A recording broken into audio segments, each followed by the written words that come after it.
Para todos aquellos que no han podido estar pendientes de toda la serie que llevamos de Efesios, y para aquellos que recién se están incorporando o nos visitan por primera vez, quisiera poner en contexto dónde estamos en cuanto a la exposición de la palabra.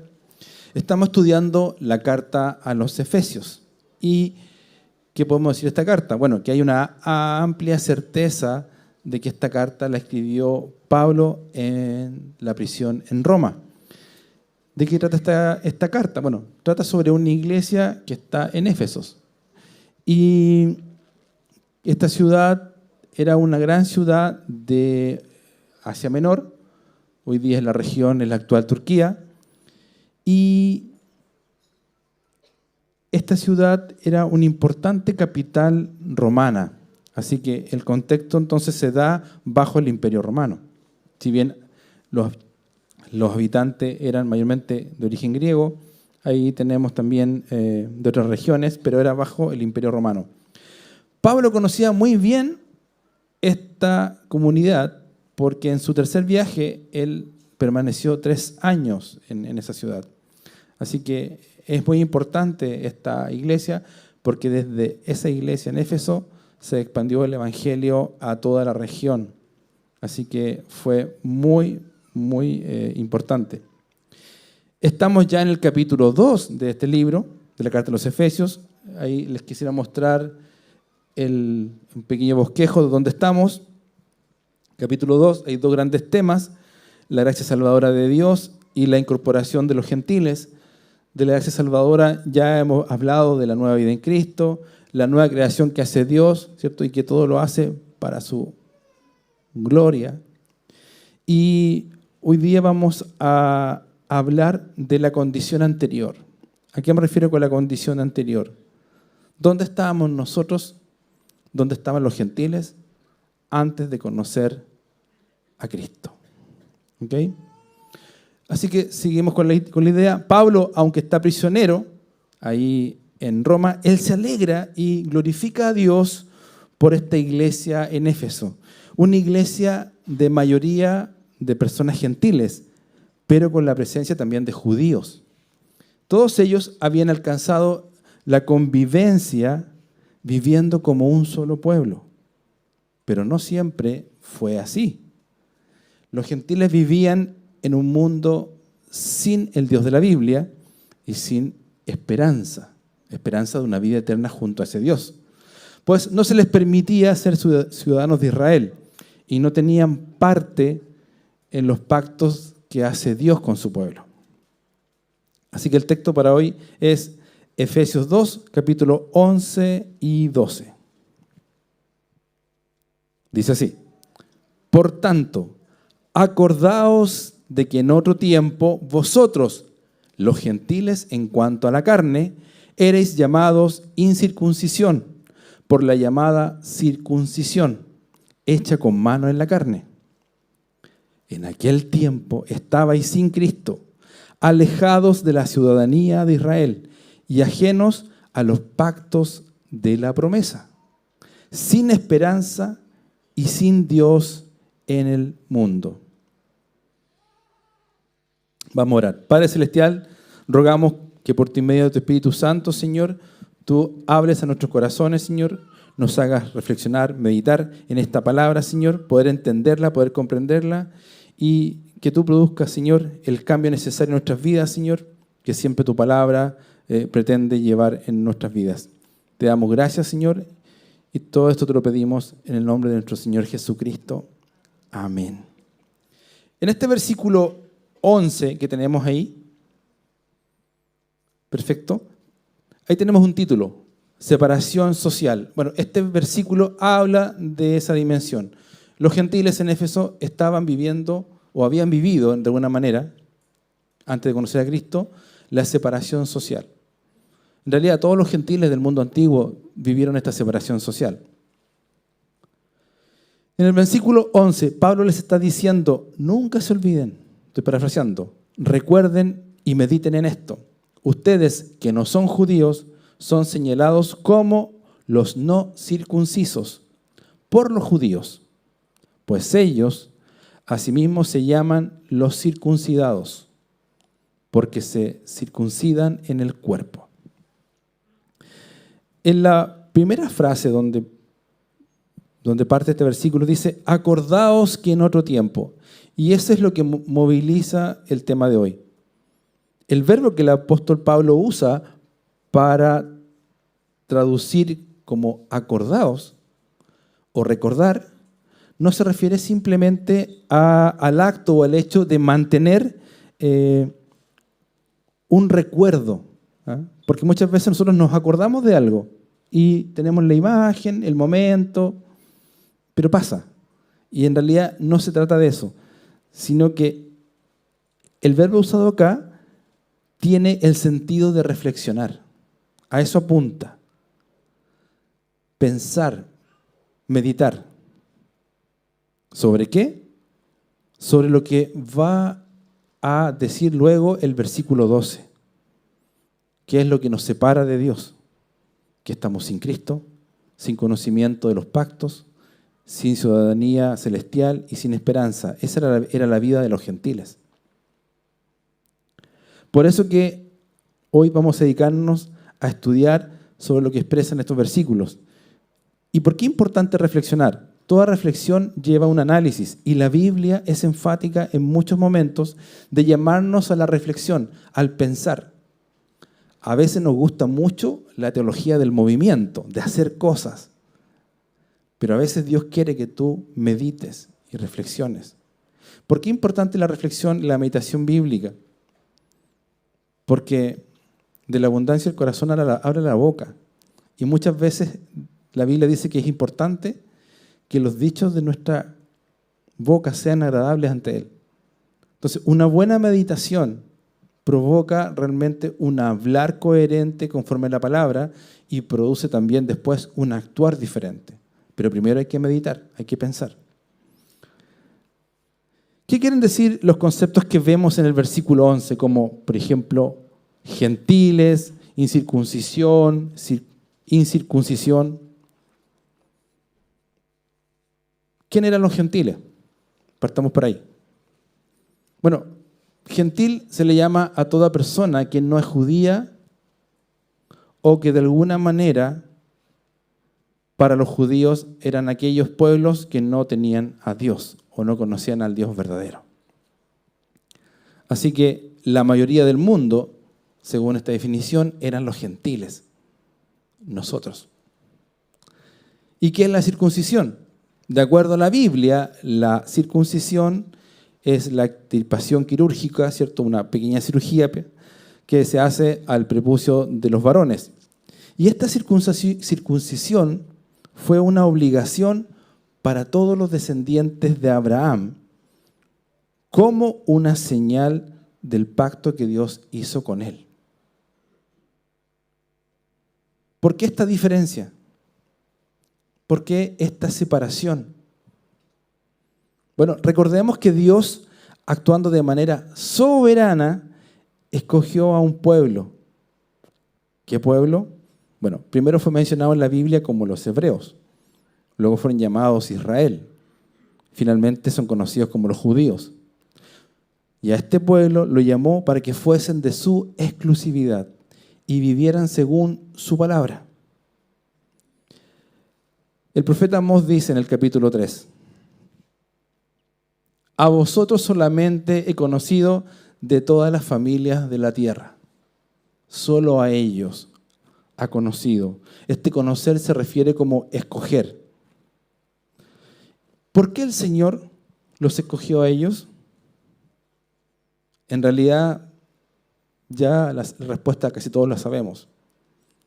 Y es porque fue por pura gracia, porque así actúa el Dios, por pura gracia. Deuteronomio capítulo 7, en la versión de la Biblia de las Américas, dice, el Señor no puso su amor en vosotros, ni os escogió por ser vosotros más numeroso que otro pueblo. Pues erais el más pequeño de todos los pueblos, más porque el Señor os amó y guardó el juramento que hizo a vuestros padres. El Señor os sacó con mano fuerte y os redimió de casa de servidumbre, de la mano de Faraón, rey de Egipto. Así que ese juramento que Dios hizo a vuestros padres involucra directamente a un personaje que es Abraham. Y también incluye a la circuncisión. ¿Cómo así? Veamos Génesis. Dijo de nuevo Dios a Abraham: en cuanto a ti, guardarás mi pacto, tú y tu descendencia después de ti, de generación en generación. Ese pacto del que estuvimos hablando antes, de la circuncisión. Este es mi pacto que guardaréis entre mí y vosotros y tu descendencia después de ti. Todo varón de entre vosotros será circuncidado. Circuncidaréis la carne de vuestro prepucio y será por señal de pacto entre mí y vosotros. Así que la circuncisión se practicaba en el pueblo de Israel, a cada niño judío. Así que a los 8 días de nacer, de generación en generación, había que practicar esto. Incluso el Señor Jesucristo, cumpliendo con toda ley, fue circuncidado como un niño judío. Esto que debió ser una señal del pacto, de la bendición de Dios sobre este pueblo, a través de la ley, que les permitía a ellos de alguna manera vivir separados del mundo pecador, vivir alejados de los actos abominables de los otros pueblos, terminó generando en ellos un orgullo. Así que este orgullo en el pueblo judío los hizo mirar de alguna manera con desprecio a los demás pueblos. Un ejemplo de esto lo vemos en David. El rey David, antes de ser coronado, muy jovencito, se enfrentó ¿a quién? ¿Se acuerdan? A Goliat. ¿Se acuerdan lo que le dijo? 1 Samuel 17:26. ¿Quién es este filisteo incircunciso para que provoque a los escuadrones del Dios viviente? David no tuvo una mirada buena hacia este filisteo. Lo tuvo por poca cosa, confiando en la señal que los separaba a ellos de ese pueblo. Pero en realidad lo que los separaba era exclusivamente, solamente al Dios que ellos servían. Y uno de los que mejor personifica esta actitud del pueblo judío hacia los gentiles es el profeta Jonás. Él fue enviado a predicar el arrepentimiento a la ciudad de Nínive, ciudad capital en esa época del imperio asirio, un pueblo invasor que asoló a Israel. ¿Y qué dice Jonás?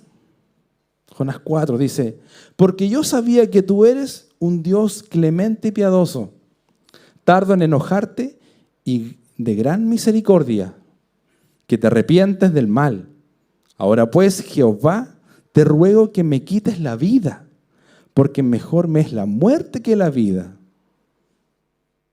Para él era un suplicio, era terrible tener que ir a predicar a ese lugar. Jonás no quería ser partícipe a estos gentiles del amor y la compasión de Dios. ¿Por qué? ¿Por qué así? Bueno, es comprensible de alguna manera mirándolo desde la perspectiva humana, desde nuestra carne, ya que Israel sufrió el constante ataque de pueblos que los oprimían, robaban su cosecha y los mataban a espada, los esclavizaban, etc. Por ejemplo, pueblos como los filisteos, los cananeos, los egipcios, los asirios, los babilonios, los griegos, los romanos y muchos otros. Sin mirar de manera peyorativa al pueblo judío por este orgullo, debemos pensar cómo actuamos nosotros hoy día en la posición que estamos. ¿Piensa usted la cantidad de veces que ha actuado sin gracia a quienes no conocen al Señor? Las veces que los ha juzgado por su mal actuar. Por ejemplo, si hemos recibido un trato brusco, grosero y tal vez poco amable de un vendedor. ¿cierto? Uno está comprando y lo atienden mal y uno se enoja y se enfrasca en una discusión innecesaria, cuando es mejor pasar por alto, entender que el otro no tiene lo que yo tengo. Tal vez ha sido maltratado en algún momento en la historia por algún chofer de transporte público. Son solo ejemplos, ¿ya? No estoy diciendo cosas particulares, solo ejemplos. A alguien le ha tocado. O le ha tocado tal vez un drama medio hosco con algún personal de la salud, algún feriante. Llegó a su casa y ve la bolsa de las frutas y viene la mitad podrida y usted se enoja porque no lo dejaron escoger y le metieron fruta mala entre medio. Son muchos los motivos que pueden haber para que uno se enfrasque en una discusión con alguien que uno supone que no conoce al Señor. Y si tal vez la otra persona sí conocía al Señor, lo cual lo hace aún más lamentable, porque es un enfrentamiento entre dos cristianos viviendo en la carne. Así que llegamos y juzgamos a las personas. No nos ponemos en su lugar. ¿Por qué? Porque nos creemos moralmente superiores. Y esa respuesta no va con gracia, sino que va llena de ira, va con una molestia, va con revancha. Y en muchos casos caemos en discusiones innecesarias que se pueden evitar. Si nos comportáramos, como decía el eslogan de la conferencia de mujeres, mansos y humildes. ¿Como quién? Como nuestro Señor Jesucristo. Así que no fue fácil al comienzo de esta iglesia en Éfeso la convivencia entre gentiles cristianos con los judíos cristianos. Y no fue en realidad fácil en ninguna parte del imperio. En Jerusalén mismo tenemos el caso de Pedro. Cuando Cornelio, el centurión romano, fue invitado, él pidió que lo visitara a Pedro. Una vez que Pedro entra a su casa, está conversando con él y le dice, esto está en Hechos 10, ¿vosotros sabéis cuán abominable es para un varón judío juntarse o acercarse a un extranjero? Qué terrible declaración, ¿no? Lo bueno es que hay una bajada mucho más amable. Pero a mí me ha mostrado Dios que a ningún hombre llame común o inmundo. Qué importante cuando Dios nos muestra eso y nos hace entender por su palabra que a ninguno podemos llamar inmundo. No podemos hacer acepción de personas, dice la palabra. Esta unión entre judíos y gentiles claramente fue una obra de Dios. Pablo escribió en Gálatas, porque en Cristo Jesús ni la circuncisión vale algo, ni la incircuncisión, sino la fe que obra por el amor. Dios quiso hacer de Israel un pueblo diferente a los otros, al menos por dos razones. La primera puede ser que Dios quería que el mundo observara y notara que este pueblo que Él tenía no vivían ni actuaban como los demás hombres. Ellos serían un ejemplo de santidad y de virtud. En segundo lugar, quería que fueran tan especiales que nunca desearan mezclarse con los demás pueblos. Es decir, no anhelaran ser como los otros gentiles, que vivían en pecado. Y ellos estaban bajo las bendiciones especiales que Dios les dio. Tenían, de alguna manera, una claridad en todo. Veían el mundo, tenían una cosmovisión que les acompañaba. Pero Israel continuamente las fue convirtiendo en fuente de orgullo, de separación y de vanagloria. Esta es una advertencia también para nosotros, porque la iglesia también corre el peligro de que esta bendición especial se convierta en nosotros en un motivo de orgullo, de aislamiento y complacencia, ¿ah? Pensando que todo lo estamos haciendo bien y tal vez estamos haciendo las cosas bastante mal.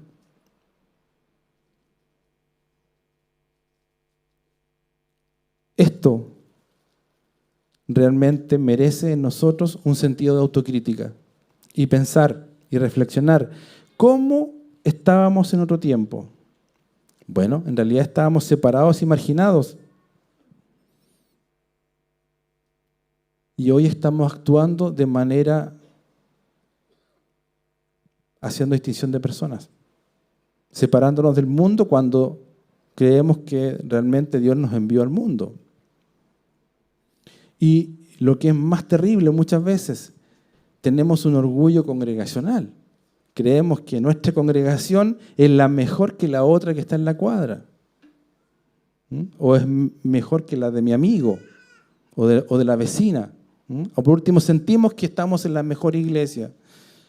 Si sentimos que estamos en la mejor iglesia, hay que cambiar el sentido. A lo mejor lo estoy disfrutando, lo estoy pasando bien, estoy aprendiendo, me siento querido, puedo servir tranquilamente. Y eso es una gracia y una bendición que Dios sostiene.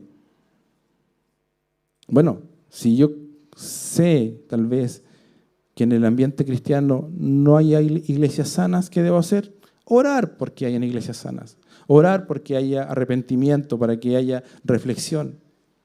Pero lo que no podemos hacer es creer que somos mejor que otros. Porque eso no habla bien de la familia de Dios, de los cristianos. Son nuestros hermanos. También Cristo murió por ellos. Entonces, ¿cómo hacer esas distinciones? No las podemos hacer. No las podemos hacer.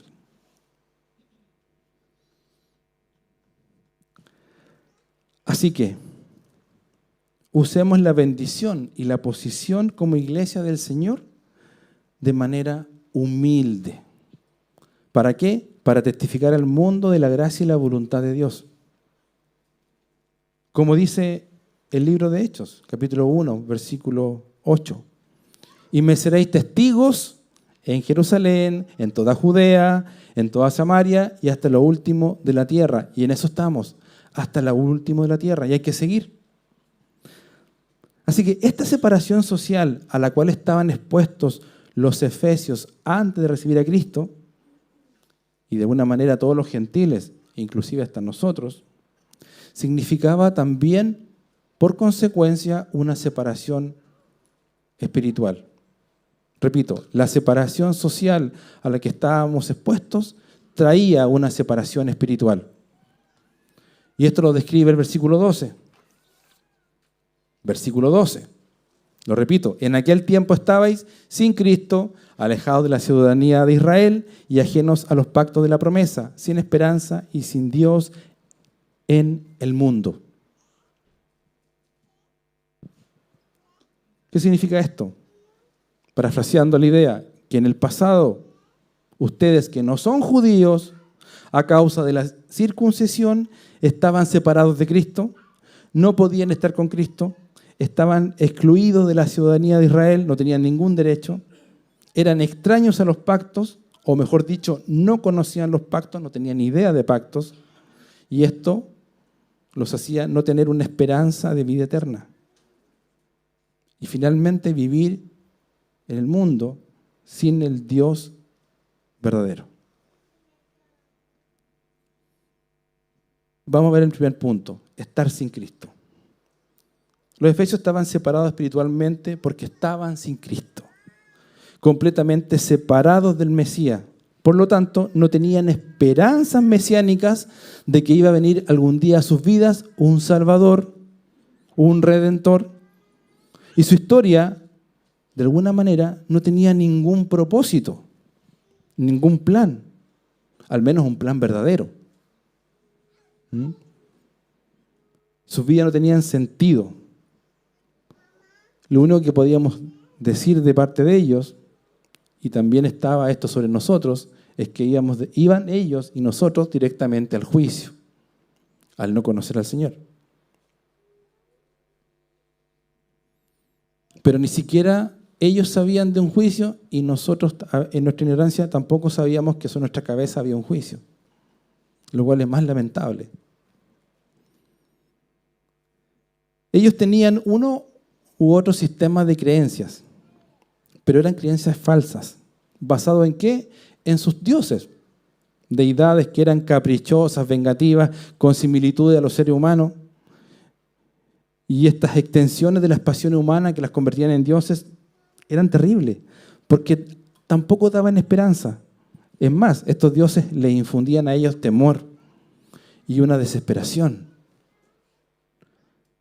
Así también nosotros, los que vivíamos apartados de Dios, teníamos una vida religiosa llena de ritos, buscando el favor de un Dios que no conocíamos. Teníamos una relación de intercambio basado en obras. Nosotros le damos algo a este ser, deidad o lo que sea, a cambio de otra cosa que Él me tiene que dar. Siempre se trataba de nosotros, porque este Dios que teníamos, o lo que fuera, era utilitario. Y aunque estaba, escúcheme bien, aunque estaba en el plan eterno y soberano de Dios que los gentiles tuvieran una relación con Cristo algún día, ellos no lo sabían. Y ahí está el problema, el no saberlo, porque el no saberlo no te da esperanza, no te da tranquilidad. El día que supimos que teníamos un Dios que nos rescataba de toda esta maldad del mundo y nos cambiaba el corazón, ¿cómo fue ese día? ¿Cómo fue ese día? Recuerde. Otro punto que marca el versículo 12 es que estábamos alejados de la ciudadanía de Israel. Alejados de la ciudadanía de Israel. Dios organizó primeramente a su pueblo, a los judíos, en una teocracia centrada en Él.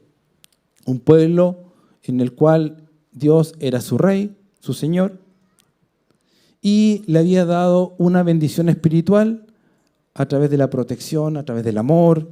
Les dio pactos, les dio leyes, les dio un oficio de sacerdotes, se vinculó con ellos a través de ciertos sacrificios, les habló de promesas, les dio instrucciones para vivir, los cuidó. Y ese es el beneficio que no teníamos nosotros antes de conocer a Cristo. Porque los que tienen ese beneficio, realmente su vida cambian. Salmo 147 dice, ha manifestado sus palabras a Jacob, a su pueblo, sus estatutos y sus juicios a Israel. No ha hecho así con ninguna otra de las naciones. Y en cuanto a sus juicios, no lo conocieron. Israel era quien recibía las bendiciones. A los demás no les dio nada de eso. Y en cuanto a juicio, no tenían ni idea que estaban bajo juicio. Así que en aquella época el mayor honor era ser ciudadano romano. En la época de los efesios.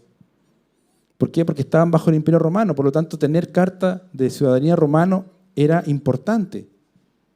En alguna ocasión, Pablo hizo uso de esa carta. Soy romano, soy romano. ¿Por qué era importante en ese tiempo ser romano? Bueno, porque de alguna manera disfrutaban de los beneficios de esa ciudadanía. Pero ningún avance cultural, ningún avance social de ese imperio se podía comparar con la ciudadanía de Israel. No era comparable.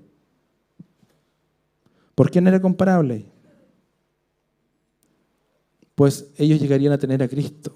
La iglesia tendría a Cristo. Y eso era mucho más importante. Los verdaderos ciudadanos gozarían junto al Señor algún día por los siglos de los siglos. Nosotros hoy día conocemos lo que significa eso, estar esperando para vivir la eternidad. En cambio, los que tenían ciudadanía romana, ¿qué tenían? Estaban bajo un gobierno de emperadores. Emperadores, la gran mayoría, sobre todo en la época del cristianismo, siglo I, siglo II, muy despiadados, muy malos. Hombres egocéntricos, sin aprecio ni cuidado genuino por los súbditos. Por nombrar algunos, Calígula, un tirano demente, de gran crueldad, extravagante, de gran perversión sexual. Otro, Nerón, un tirano, recordado por la gran cantidad de personas que mató, incluyendo a su madre y a su hermanastro. Y en el caso de nosotros hoy en día, cuando no conocíamos a Cristo, ¿qué identidad buscábamos? Bueno, obviamente estábamos lejos también de la ciudadanía de Israel, pero estábamos bajo las ciudadanías terrenales. Y estas ciudadanías terrenales no logran y no han logrado nunca saciar nuestras necesidades. Nunca. La política del mundo no es comparable con la perfección del reino divino de Dios. No, no es comparable. No, Dios es superior. Dijo Jesús mismo ahí en Mateo 20, sabéis que los gobernantes de las naciones se enseñorean de ellas y los que son grandes ejercen sobre ellas potestad. Mas entre vosotros no será así, sino que el que quiera hacerse grande entre vosotros será vuestro servidor, y el que quiera ser el primero entre vosotros será vuestro siervo. Como el Hijo del Hombre no vino para ser servido, sino para servir y para dar su vida en rescate por muchos. Esas son las directrices del reino de Dios, que no se comparan con la opresión que tienen los gobiernos terrenales. Las ciudadanías que nosotros a veces defendemos tanto y queremos tanto. No es que las despreciemos, el tema es que no son comparables con Cristo, con lo que Él ofrece. Otro punto en el cual el versículo 12 nos alerta es que estábamos ajenos a los pactos de la promesa. Los gentiles también estaban separados de ese pacto. Los pactos en la Biblia dan cuenta de la forma en cómo Dios se relaciona con su pueblo. Dios creó los pactos. Él habla a través de los pactos. Y estos son acuerdos unilaterales en que Dios mismo se obliga a Él a cumplir las promesas. No nos obliga a nosotros. Así que no depende de su pueblo, sino de la fidelidad de Dios mismo. Y en los pactos Dios se comprometió a dar a su pueblo primeramente un Salvador. Después se comprometió a dar una tierra. Después se comprometió a dar un reino y un rey. Y a quienes creyeran en ese rey, les prometió vida eterna. Y en el pacto que Dios hizo con Abraham, Dios le dijo lo siguiente. Génesis 12. Y haré de ti una nación grande y te bendeciré y engrandeceré tu nombre y serás bendición. Bendeciré a los que te bendigan y a los que te maldijeren maldiciré. Y serán benditas en ti todas las naciones de la tierra. Repito, y serán benditas en ti todas las naciones de la tierra. Este fue el problema donde el orgullo judío no logró dar la talla. Porque a través de ellos deberíamos el mundo haber conocido a Dios. Podemos ver cómo en este pacto con Abraham, Dios también ya tenía en mente a los gentiles. ¿Se dan cuenta? Es decir, a todas las familias de la tierra. Dios quería incorporarlos a toda persona de lengua o nación. Y aunque los gentiles estaban en los planes de Dios, ellos no tenían ni idea. Y nosotros tampoco teníamos ni idea cuando vivíamos en la oscuridad del mundo. Por lo cual, eso implica vivir siempre en incertidumbre, en desesperanza. ¿Qué pasaba en nosotros cuando vivíamos en Cristo? ¿Se acuerda cómo vivíamos? Vivíamos llenos de inseguridades. No es que ahora no las tengamos, pero antes eran peores. Vivíamos pensando constantemente si íbamos a llegar a fin de mes. Siempre preocupados del tema del sostenimiento económico. Afligidos por mantener mantenernos firmes en un mundo que claramente es hostil con los seres humanos. Y cuando venía la enfermedad, era peor todavía. Cuando se enfermaban los hijos, cuando se enfermaba un familiar, nos llenábamos de miedo, incertidumbre. ¿Por qué? Porque nosotros somos incapaces de sostenernos a nosotros mismos. No es fácil la vida. Todo esto porque vivíamos sin seguridad de un Dios guardador, de un Padre bondadoso y misericordioso, que no abandona a sus hijos, sino que los protege. El Salmo 121 dice: Jehová te guardará de todo mal, Él guardará tu alma, Jehová guardará tu salida y tu entrada desde ahora y para siempre. Hoy podemos vivir confiados. Lo mismo que los gentiles de Éfeso. Ahora en la iglesia ellos pueden vivir confiados. Por eso Pablo les dice: acuérdense, mediten, ¿cómo estaban antes? Igual para nosotros, acordémonos, ¿cómo estábamos antes? Sin esperanza. El otro punto que marca el versículo 12, que estábamos sin esperanza. En el caso de Israel, ellos tenían la esperanza en las promesas de Dios, porque sabían que Dios tenía los medios para cumplirlas, porque Dios es un Dios que no miente. Y las veces que Israel perdió la esperanza, fue exclusivamente porque ellos no fueron fieles. Dios permaneció siempre fiel. En el caso de los gentiles, no tenían tales promesas. Y no tenían motivos para tener esperanza. ¿De esperanza en qué? Si no conocían nada. Por ejemplo, la mayoría de los gentiles en la época de Pablo tenían al menos dos como visiones con respecto a la muerte. Una era que si se morían, se acababa todo. Listo, se apaga la tele. Y los otros pensaban que su alma vagaba eternamente por una especie de inframundo. Así que la verdadera esperanza solo puede basarse en una verdadera promesa. La fe en alguien que puede cumplir lo que promete. Ese es nuestro Dios.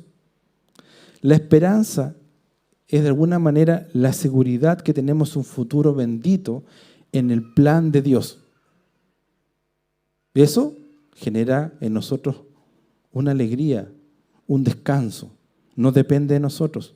Por eso es importante que recordemos cómo vivía antes de conocer a Cristo. Claramente sin esperanzas, sin motivos, faltos de motivación, a veces algunos hasta sin sentido de vivir.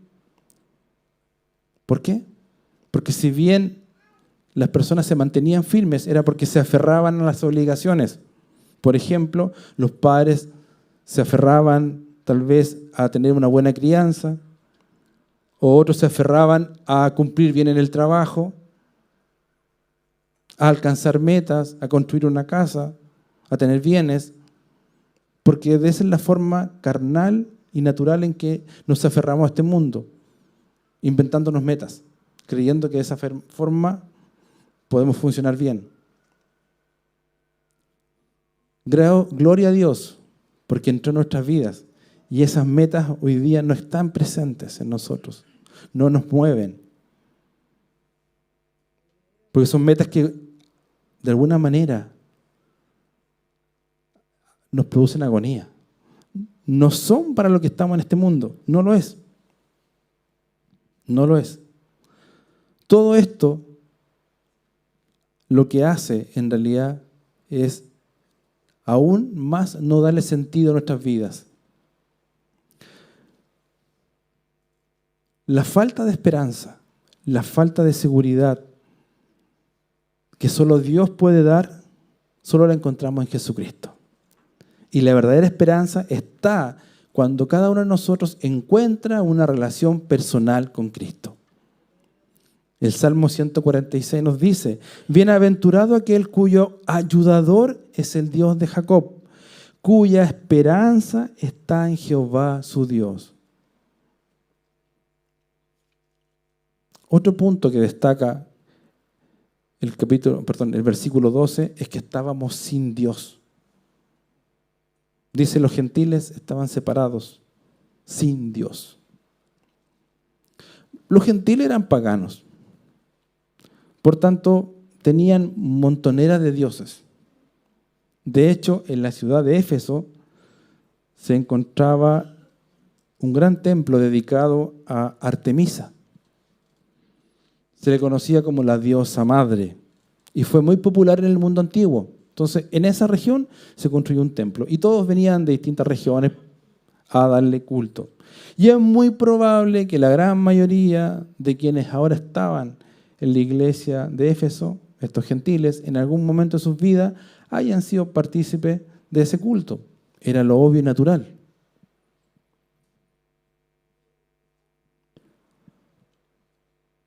Los gentiles están sin el Dios verdadero por un motivo. Y nosotros en algún momento en la historia estuvimos sin el Dios verdadero por algún motivo. El motivo no es la circuncisión, no le podemos echar la culpa a Dios que nos separó de Israel y no nos miró. Hay una razón por cual primero fueron ellos y después nosotros. Hay una razón por qué las bendiciones llegaron primero para ellos y no nosotros. ¿Qué pasó? Bueno, primeramente sabemos que Dios a ellos los escogió por gracia, solo por gracia soberana. Dios nos miró a nosotros como desechados, como despreciados. Y Él también se identificó con nosotros, porque Él también fue desechado por los edificadores. Vino a un pueblo y ya no lo consideraron. Así que Él también se identifica con nosotros. Sabe lo que es ser despreciado, desechado, mirado en menos. Y en su gracia fantástica, hermosa, hizo un pueblo con nosotros.